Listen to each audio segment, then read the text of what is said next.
Solving cold case murders has always been a tough task, but it's suddenly become much harder, with the world's biggest genealogy website now banning searches by police, hampering efforts to track down killers via their family trees started from tiny snippets of DNA. The body of Toronto native Aaron Gilmore was transferred by police to the city morgue this morning. The blonde part-time model was found by a friend about 9:30 last night, tied up in her bed and stabbed in the back. On the inscription is 14,219, and that is the number of days between when Aaron was murdered and when Sutherland was arrested. Sean McCowan's bracelet is a constant reminder of what it took to catch his sister's killer. For me and our family, we had carried this around for almost 40 years basically, and waiting for an answer, and always wondering who the person was and why it happened, and all those questions, and these sort of can sort of go in dark circles about and sort of like try to rabbit hole about a little bit. Aaron Gilmore was sexually assaulted and murdered in December 1983. 17 years later, DNA technology allowed police to connect the crime with another murder, the death of Susan Tice in August 1983. Tests showed the same man killed both women, but police still didn't know his identity. He was not in our boxes, as they say. An arrest finally came in the fall of 2022 after new advanced DNA tests and almost 3 years of painstaking investigative work focusing on genetic genealogy. Joseph George Sutherland pleaded guilty to both murders and is now serving a life sentence. It changed the outcome of the rest of my life, basically. It ended the search. It ended a lot of unknown questions for me. It ended a lot of pain. It would sort of resolved a lot of trauma, I guess, knowing that someone is paying for what they did. Here's how police cracked the case.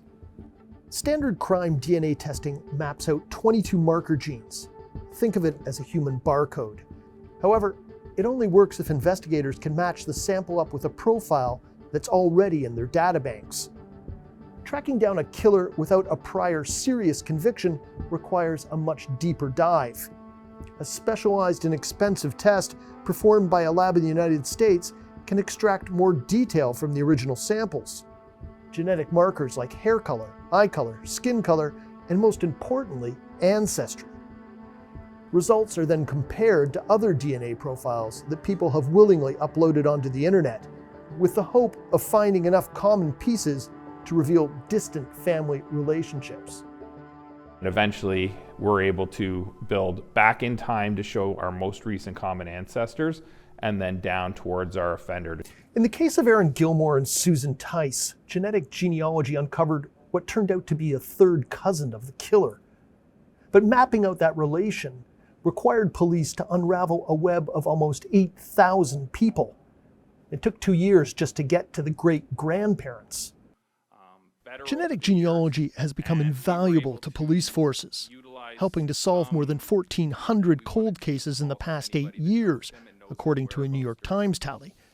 Yet there are questions about how and when police are using this tool, and its potential impact on the privacy rights of people who may simply be a distant relation to a suspect. Genetic information I have. Yan Jolie is a leading voice in bioethics at McGill University. Don't forget that genetic genealogy can be used to track down serious criminal, but it can also be used for plenty of other identification purposes.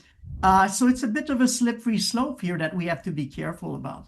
There's a lot of the specific details and commitment that the police needs to make to do this right. What are the stakes? What are the safeguards that the police has adopted? At Ancestry, privacy is always our top priority.